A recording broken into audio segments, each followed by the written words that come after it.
Chegou a hora, gente. Bolsonaro planeja o seu dia D do golpismo para a próxima quarta-feira, dia 7 de setembro. Ele organizou a turma dele, já faz meses que vem fazendo um trabalho desacreditando as urnas eletrônicas. E também um chipzinho em cada bomba de combustível no Brasil, que já mandei investigar, já era fraudável antes da sua implementação. Só tem uma coisa que é infraudável no Brasil, o pessoal sabe o que é.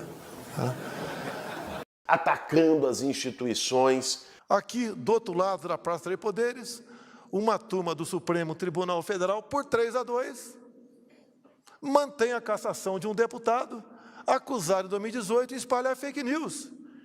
Esse deputado não espalhou fake news, porque o que ele falou na live, eu também falei para todo mundo, que estava havendo fraude nas eleições de 2018. Preparando esse ato há 25 dias das eleições do dia 2 de outubro. O que vai estar em jogo no dia 7 de setembro? E como nós podemos atuar para mostrar que o Brasil é muito maior do que Jair Bolsonaro e os seus milicianos? Esse vai ser o tema de hoje do nosso Café com Bolos. E aí, tem tempo para um cafezinho?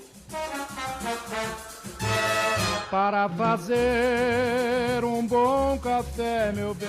O Bolsonaro conseguiu transferir o tradicional desfile da independência no 7 de setembro e justamente nesse ano, onde o Brasil completa 200 anos da independência de 1822, de Brasília para Copacabana, na Avenida Atlântica. E ao mesmo tempo do desfile militar, oficial e tudo mais, ele convocou os bolsonaristas para um ato em que ele próprio vai estar presente de ataque às urnas eletrônicas, à democracia, ao Supremo Tribunal Federal e tudo mais. Isso tudo há menos de um mês das eleições.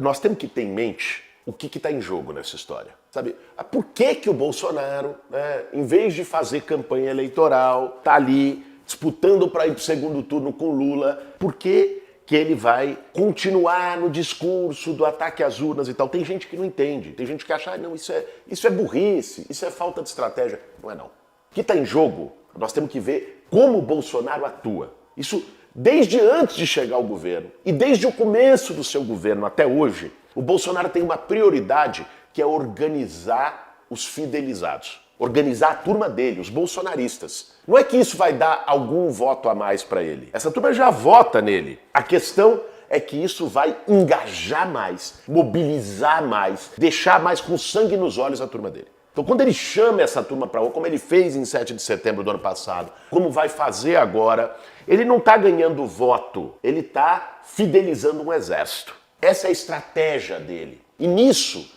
de um lado, ele se prepara para, se tiver condições, fazer um Capitólio brasileiro, que é lógico que ele quer. A questão é se ele vai poder, se ele vai ter condição política, força para isso ou não. Fazer um Capitólio brasileiro porque ele tem a turma dele. E não vamos esquecer, uma parte dessa turma dele, desses bolsominions mais ardorosos, está armado. E aí aquilo que pode parecer a ação de um lobo solitário, como em Foz do Iguaçu, pega agora. O que a gente viu agora, essa semana na Argentina. Um bolsonarista, inclusive, um brasileiro bolsonarista que foi lá e atirou por sei lá, sorte do destino, não pegou. Né?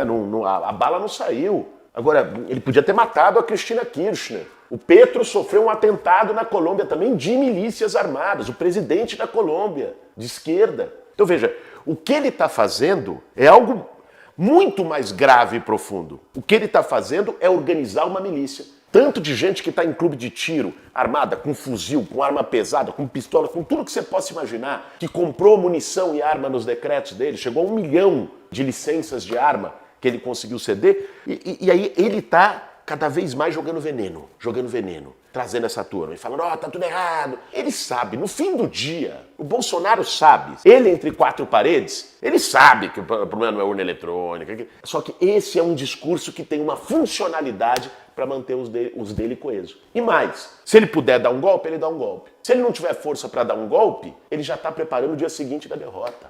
Porque essa turma não vai desaparecer depois de 1º de janeiro, com Lula ganhando a eleição. Quer dizer, vai ter um bolsonarismo organizado que nós vamos ter que enfrentar, derrotar, não é, no médio prazo nesse país. Então, quando ele chama o 7 de setembro, um ato com essa característica, quando ele continua batendo na tecla de urna, de não sei o quê, não é uma disputa eleitoral, é uma disputa ideológica. E é uma disputa dele de formar esse grupo. É isso que nós temos que ter em mente. E é isso que nós precisamos enfrentar. É bem verdade que a ação do Supremo Tribunal Federal contra aquele grupo de empresários que estavam no Zap pregando o golpe, falando em financiamento do golpe, botou uma água no chope do golpismo bolsonarista. Finalmente, a turma percebeu que não pode rasgar a Constituição, atacar a democracia, defender golpismo a céu aberto, que isso é crime no Brasil e que esse crime vai ser investigado e vai ser punido. Isso deu uma enfraquecida na onda que ele estava construindo para o 7 de setembro. Mas, de todo modo, nós estamos falando não só de meses, mas de anos de um trabalho ali, no Zap, um trabalho de fake news, de mentira ostensiva, de desacreditar a instituição. O Bolsonaro não consegue governar porque o Supremo não deixa. Essa história toda que a gente ouviu sem parar nos últimos 4 anos. Então, tudo isso preparou um clima que vai desaguar no 7 de setembro. Como dizia lá o general Pazuello, pior ministro da saúde da história desse país, e olha que a concorrência é braba só no governo Bolsonaro, ele dizia, falando da vacina, nós vamos ter o dia D e a hora H. A vacina vai começar no dia D, na hora H. No dia D, na hora H, no Brasil. O dia D e a hora H do bolsonarismo nessas eleições é o 7 de setembro. Agora, não basta a gente ter essa análise, saber o que está acontecendo. Nós precisamos ter uma resposta. Esse ponto é fundamental. Vamos se lembrar, nos últimos anos no Brasil, quando a esquerda saiu da rua, a direita cresceu. Sempre. Não tem vácuo, não tem espaço vazio na política. Quando a esquerda perdeu o dinamismo de trabalho de base nas comunidades, nos bairros, a direita entrou nesses espaços. Então, nós não podemos ficar assistindo de camarote o desfile golpista do Bolsonaro e só torcendo para que não tenha golpe, torcendo para que a manifestação deles não seja grande. Não! Quando um time entra em campo e o outro nem aparece, o nome disso é derrota por WO. Por isso, nós temos um papel, uma missão nessa encruzilhada histórica que a gente está vivendo, que é mostrar que o Brasil é muito maior do que o ódio bolsonarista, do que o golpismo do Bolsonaro. E é isso que nós vamos fazer no próximo sábado, dia 10 de setembro, nas ruas de todo o país. Os movimentos sociais brasileiros, os partidos do campo progressista, muita gente está convocando essa mobilização nacional em defesa da democracia, em defesa do respeito ao resultado das eleições e para mostrar que a nossa esperança no futuro do nosso país é muito maior do que a tentativa de intimidação, do clima de medo que o Bolsonaro tenta colocar. Eles vão fazer a manifestação no dia 7 de setembro, aproveitando o desfile militar da independência. 3 dias depois, no sábado, nós vamos fazer um grande ato democrático nesse país. Porque o Brasil e os brasileiros, de verdade, nós somos muito maior do que o bolsonarismo.